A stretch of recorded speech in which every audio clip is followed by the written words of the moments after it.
Hello viewers, আশা করি আপনারা সবাই ভালো আছেন। তো আজকে আমি যে ভিডিওটি নিয়ে চলে এসেছি, আজকের ভিডিওটা সম্পূর্ণ ভিডিওটি আপনারা দেখবেন। কারণ আজকের ভিডিওতে যে সমস্যাটি নিয়ে আমরা আলোচনা করব সেটি হচ্ছে কবুতর যদি শুকিয়ে যায় বা দুর্বল হয়ে যায় সেক্ষেত্রে আপনারা কী করবেন। তো যারা চ্যানেলটিতে নতুন অবশ্যই চ্যানেলটিতে সাবস্ক্রাইব করে আমাদের পাশে থাকবেন। তো ভিউয়ার্স, কবুতর যদি শুকিয়ে যায়, কবুতর শুকিয়ে যাওয়ার প্রধানত যে কারণগুলো সেটা হচ্ছে কবুতর যদি কম খায়, কবুতর যদি পেটে কৃমি হয়, কবুতর যদি দুর্বল হয়ে যায়, কবুতর যদি বেশি ওড়ার কারণে কবুতরের যদি ঠান্ডা লাগে বা কবুতর দুর্বল হয়ে যায়।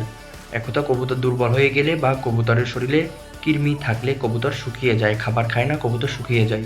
সেক্ষেত্রে প্রথমে আপনারা কবুতরকে কৃমির যে কোর্সটি সেটি আপনারা করাবেন। কৃমির কোর্স আপনারা কিভাবে করাবেন আমার ডিসক্রিপশন বক্সে ভিডিও লিঙ্ক দিয়ে দেব, আপনারা সেখান থেকে দেখে নেবেন। তো আপনারা এভিনিক্স যে কৃমির ঔষধটি সেই ঔষধটি আপনারা কবুতরকে খাওয়াবেন, যার ফলে কৃমির কোর্সটি আপনারা সম্পূর্ণ হবে।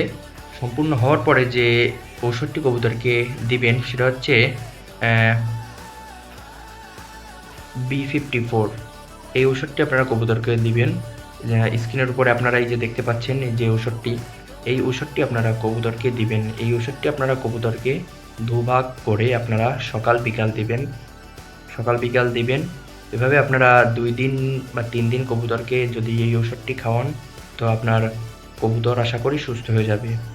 তো ভিউয়ার্স, আপনারা বুঝতে পেরেছেন যে কীভাবে কবুতর দুর্বল হয়ে গেলে বা কবুতর শুকিয়ে গেলে আপনারা কী করবেন। তো আজকের ভিডিওটি এই পর্যন্তই। পরবর্তীতে আরও একটি নতুন ভিডিও নিয়ে চলে আসবো পিআরটি লফটের পক্ষ থেকে।